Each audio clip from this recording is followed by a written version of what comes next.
Une joueuse omniprésente, une cadre en deçà, je te parle de mes tops et de mes flops de France-Italie. Pour leur premier match en Coupe du Monde, les Bleus ont joué contre l'Italie et elles ont gagné 24-0. Et comment ne pas parler de Charlotte Escudero, la troisième ligne L de l'équipe de France. La joueuse du Stade Toulousain a été ultra dominante lors de ce match, notamment pour son abattage défensif, près d'une quinzaine de plaquages à son compteur. C'est aussi 3 grattages qui ont fait énormément de bien à son équipe. Et en plus de ça, sa copie a été ponctuée par un essai tout en puissance en pick and go à la 62e minute. Il n'y a pas que dans le jeu courant que Charlotte Escudero a été exceptionnelle, c'est aussi au niveau de la conquête, de la touche. C'est souvent elle qui sautait pour aller prendre les ballons. Ça a été souvent très propre. Dans le paquet d'avant, de mention honorable, Ilana Brosso avec son impact notamment dans la mêlée qui a été ultra dominante lors de cette partie, mais aussi Léa Champon qui a fait tout ce rôle finalement de l'ombre qu'on attend d'une troisième ligne. Et pour les joueuses à l'arrière, l'une de mes tops c'est Johanna Grisé. La joueuse a été exceptionnelle.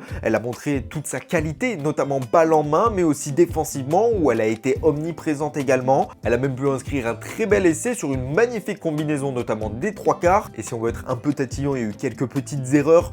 C'est notamment une glissade en début de match qui a mis le feu juste derrière, et aussi une action où elle fait un rasant, elle va très vite pour mettre la pression, mais malheureusement sur un crochet elle se fait éliminer, et derrière ça aurait pu être très dangereux. Mention honorable à l'arrière, comment ne pas parler de la femme du match, c'est Gabrielle Vernier qui a été aussi une joueuse très importante dans le cadre défensif et offensif, même si elle a parfois fait quelques fautes de main et quelques fautes dans le jeu. Pour moi, la flop de ce match, même si le mot est un peu fort pour quand même la joueuse que c'est Marine Ménager, la co-capitaine de l'équipe de France, qui malheureusement, elle a été un peu en deçà dans cette rencontre. Ça a été beaucoup de fautes de main, que ça soit des en avant dans les 22 mètres italiens. Elle a été coffrée sur le dos dans l'embut également italien. Une passe trop haute pour Charlotte Escudero, même si parfois on a su parfois sur quelques instants retrouver la Marine Ménager qu'on apprécie, celle qui peut effacer sur un geste, sur un crochet, sur un raffut, une joueuse adverse. Mais voilà, malheureusement, elle n'a pas eu l'impact qu'elle a d'habitude. Et vous, quels sont vos tops et vos flops de ce match? Dites-le moi en commentaire. Et je vous dis rendez-vous à la semaine prochaine pour le prochain match des Bleus.